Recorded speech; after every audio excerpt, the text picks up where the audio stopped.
Here we are again for another installment of Biology in the Basement. Special edition, Zach and Adam teach the class.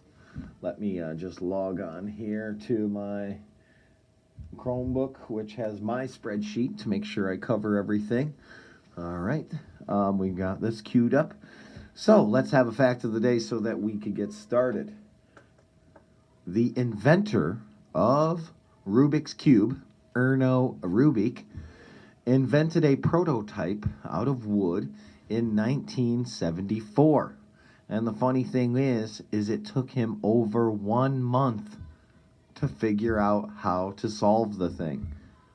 So it's not like he even knew how to solve it when he first invented it. It's funny to watch YouTube videos of people doing it in like 8 seconds or whatever.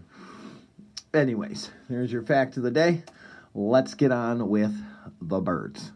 So here we are with our classification, right? The birds are animals with spinal cords. They have a backbone surrounding it, and we're talking about a class now, right? So that's how specific we are getting with these groups, right? We just talked about arthropods, which are a phyla, way up here. That's a big group. Now we're getting down into a class, quite more unity than diversity, as we'll say. So I need a definition. Birds are warm-blooded, egg-laying vertebrates that have wings and feathers, and most of them, right, as we know, can fly. For me, I need to know about habitat and diet. And so as you can see here, the bird can live everywhere. Forests, grasslands, desert, wetlands, tundras, oceans, right? Penguins? Come on. Right? And then all those weird emus and ostriches living on land, not to mention the Terra birds that we saw that lived, 20,000 years ago? So there's lots of different types of birds out there, right? The subgroups are just so many to mention, but let me just give you a quick idea, right? You know, there's little birds that sing and eat seeds. There are birds that fly like near oceans, like pelicans and storks and things like that. There are also predatory birds, hawks and eagles and things like that. There are walking birds that just are, terrestrial birds. There are long-distance flying birds. There are penguins. I mean, there are just so many subgroups. So we'll leave it at that. They have all 5 senses like we do.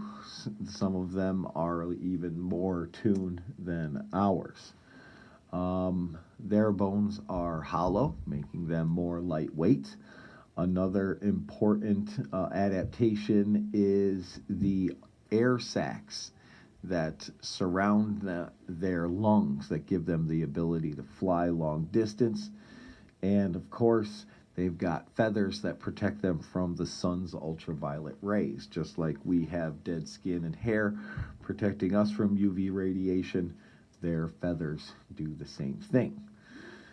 All right, so this is where we start to get a little bit more complex, right? Birds have a brain. They have a spinal cord. They have sense organs and nerves. Circulatory system, just like us, they've got a 4-chambered heart and a closed circulatory system, meaning the blood travels in tubes, which we call vessels, arteries, and veins. Digestive system is continuous, goes in one end, comes out the other. They do have some neat features like a crop, which is a little pocket kind of in their throat where they hold food that's partially chewed or digested. That's where the baby goes in and kind of sucks the food out, or that's where you fill a crop in a baby so that it can slowly feed itself, because their metabolism is so high that they have to constantly have a supply of food, so they even have an extra pocket. You may have heard of the gizzard. Sometimes rocks it end up in the digestive system to help in the grinding of food. Respiratory systems, birds have lungs and, of course, these air sacs, which help to get them flying as well as maintaining that high metabolism that they have. Fertilization is internal, even though they don't have any kind of parts for it. They're just two kind of birds just hoping one part makes it into the other, this cloaca, a multi-purpose hole. It's kind of gross, the term cloaca. It actually means sewer. This is where they reproduce and defecate and, urinate from, all multi-purpose. Kind of gross. They do not nourish with milk, but they do nourish from their crop, like I had mentioned. So it's kind of a way to nourish food for their young, because they also do care for their young, right? They sit with them in their nest while they're getting their wings ready, usually preparing them for flight, right? The term fledgling you may have heard, where they're getting ready to fly, and then they leave the nest. Here are some great examples of your birds, right? Good old cardinal. We've got an ostrich over there, a northern oriole, and a good old toucan. So good job, guys, talking to us about the birds. Signing off.